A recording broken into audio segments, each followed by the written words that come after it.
రాయలసీమలోనే మొట్టమొదటిగా ప్రపంచ స్థాయి రోబోటిక్ కీళ్ల మార్పిడి శస్త్రచికిత్సలు. ప్రైవేట్ హెల్త్ ఇన్సూరెన్స్ పాలసీ కలిగిన వారికి క్యాష్లెస్ సౌకర్యం. Vidyasagar hospitals, Rajiv road, Marutinagar, Sonu vision దగ్గర, కడప.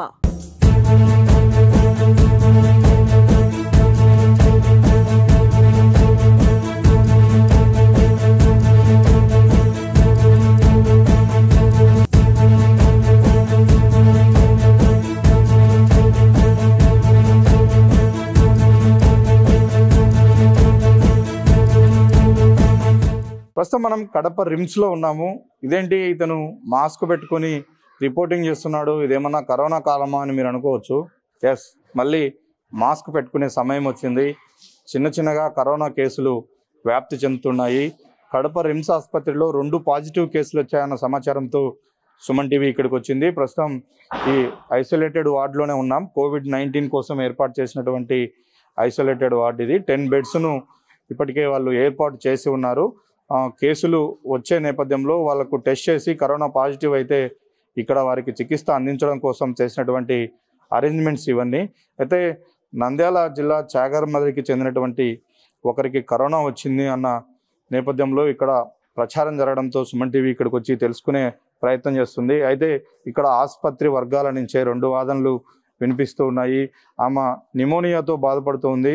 నిమోనియా వచ్చింది ఆమెకు, అంతే తప్ప కరోనా కాదు అని ఇక్కడ ఉన్నటువంటి సిబ్బంది చెప్తూ ఉన్నారు. అలాగే వారి పేషెంట్ బంధువులు కూడా చెప్తూ ఉన్నారు. కానీ రిమ్స్ ఉన్నతాధికారులు మాత్రం కరోనా పాజిటివ్ కేసు ఒకటి నమోదైంది, మెల్లమెల్లగా వస్తూ ఉన్నాయి అని వాళ్ళు చెప్తున్నారు. ఏది ఏమైనప్పటికీ కరోనా ఆనవాళ్ళు, కరోనా జాడలు మళ్ళీ వస్తూ ఉన్నాయి. ఆ నేపథ్యంలోనే ఇప్పటికే రాష్ట్ర ప్రభుత్వం కూడా కొన్ని మార్గదర్శకాలను విడుదల చేసింది. గతంలో లాగే ఎక్కడ ఎక్కువ మంది జన సమూహం ఉండకూడదు, ఎక్కడికి వెళ్ళినా కూడా మాస్కులు ధరించాలి అంటూ గతంలో కోవిడ్ వచ్చినప్పుడు ఎలాంటి సూచనలు సలహాలు అయితే చేశారో ఇప్పుడు ప్రభుత్వమే అధికారికంగా అలాంటి సూచనలు సలహాలను మరోసారి విడుదల చేస్తుందంటే ఆ పరిస్థితి కొంత ఆందోళనకరంగానే ఉంది. మళ్ళీ కరోనా వ్యాప్తి జరిగే అవకాశాలు ఉన్నాయి. ఇప్పటికే కొన్ని కేసులు కూడా రాష్ట్రంలో అక్కడక్కడ నమోదవుతున్నాయని వైద్య వర్గాలు చెప్తున్న నేపథ్యంలో ఆయా జిల్లా కేంద్రాలకు ఇప్పటికే ఆదేశాలు వచ్చాయి. దానికి రిలేటెడ్గానే కడప రిమ్స్లో ఐసోలేటెడ్ వార్డును కూడా సిద్ధం చేశారు. అయితే ఇక్కడ మొదట్లో 2 కరోనా పాజిటివ్ కేసులు నమోదయ్యాయని చెప్పారు. అయితే ఇక్కడికి వచ్చిన తర్వాత ఒకరు మాత్రమే ఐసోలేటెడ్ వార్డులో ఉన్నారు. వాళ్ళని మనం దగ్గరగా వెళ్ళి ధైర్యంగా చూడడం జరిగింది. అయితే ఇక్కడ ఉన్నటువంటి సిబ్బంది చెప్తున్న ప్రకారం వాళ్ళ కరోనా పాజిటివ్ కాదు అని చెప్తున్నారు. తీవ్ర జ్వరంతో బాధపడుతున్నటువంటి ఒక మహిళ చికిత్స కోసం ఇక్కడికి వచ్చారు. అన్ని టెస్టులు చేసిన తర్వాత ఎందుకైనా మంచిదని కరోనా టెస్ట్ కూడా చేశాము, అందులో పాజిటివ్ వచ్చిందని ఇక్కడటువంటి సూపరింటెండెంట్ చెప్తూ ఉంటే సిబ్బంది మాత్రం అది కాదు, మాకు అలాంటి సమాచారం లేదు, ఆమె నిమోనియాతో బాధపడుతుంది అంటూ వీళ్ళు చెప్తున్న పరిస్థితి కనిపిస్తుంది. ఏది ఏమైనప్పటికీ మళ్ళీ కరోనాకు సంబంధించి కొన్ని ఆనవాళ్ళు అయితే బయటపడుతున్నాయి, కొన్ని కేసులు అయితే మెల్లగా నమోదవుతున్న పరిస్థితి కనిపిస్తుంది. గతంలో మనకు కోవిడ్ వచ్చినప్పుడు కూడా సినారియో ఇలాగే సాగింది. 1-2 కేసులతో నమోదయ్యి అవి చిన్నగా పెరుగుతూ వచ్చి వాటి సంఖ్య వేలకు లక్షలకు చేరింది. దేశవ్యాప్తంగానే కాదు ప్రపంచవ్యాప్తంగా కూడా అన్ని కార్యకలాపాలు స్తంభించిన పరిస్థితి.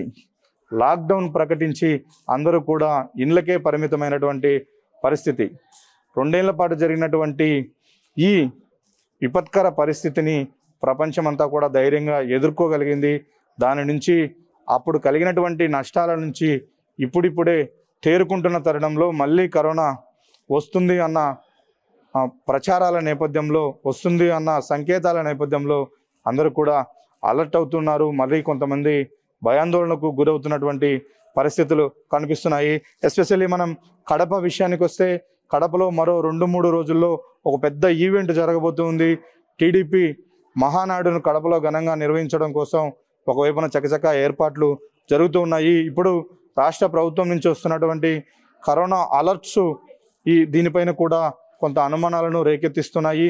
ఇవి ఇలాగే కేసులు నమోదవుతూ కేసుల సంఖ్య పెరిగితే మాత్రం 27, 28, 29 తేదీల్లో ఈ నెలలో జరగబోతున్నటువంటి మహానాడు పైన కూడా దీని ఎఫెక్ట్ ఉండే అవకాశాలు అయితే స్పష్టంగా కనిపిస్తున్నాయి. దానికి సంబంధించి ఎలాంటి నిర్ణయాలు, ఎలాంటి మార్పులు చేర్పులు జరగబోతున్నాయి అనే దానిపైన కూడా ప్రస్తుతం చర్చ జరుగుతూ ఉంది. ఇప్పటికైతే కడపలో 2 కేసులు నమోదయ్యాయి అన్న ప్రచారాన్ని అయితే ఇక్కడ ఉన్నటువంటి సిబ్బంది ఖండిస్తూ ఉన్నారు. మొత్తానికి ఒక పేషెంట్ అయితే కొంత అనుమానాస్పదంగానే ఉంది. కరోనా వచ్చిన ఆనవాళ్ళు కనిపిస్తున్నాయి, కానీ అది కరోనా అని పూర్తిగా నిర్ధారించలేము అంటూ ఇక్కడ ఉన్నటువంటి వైద్య వర్గాలు చెప్తూ ఉన్నారు. ఏది ఏమైనప్పటికీ మరోసారి ప్రతి ఒక్కరూ మాస్కులు ధరించి బయటికి వెళ్లాల్సినటువంటి అవసరము పరిస్థితులు ఏర్పడుతూ ఉన్నాయి. దీంతో ఖచ్చితంగా ప్రతి ఒక్కరూ మాస్కులు ధరించాలి. ఇప్పటి నుంచి జాగ్రత్త పడితే తప్ప, కరోనాకు పూర్తి స్థాయిలో ముందు జాగ్రత్తలు తీసుకుంటే తప్ప ఆ విపత్కర పరిస్థితి నుంచి బయటపడలేము. గత అనుభవాలు మనకు అనేక విషయాలను చెప్తున్న నేపథ్యంలో ఈసారి వాటిని మరింత ముందు జాగ్రత్తతో, మరింత తెలివిగా, అప్రమత్తంగా ఈ కరోనాను ఎదుర్కోవాల్సినటువంటి అవసరం అయితే ఎంతైనా కనిపిస్తుంది. వీడియో జర్నలిస్ట్ సాగర్తో సుదర్శన్ రెడ్డి, సుమన్ టీవీ, కడప.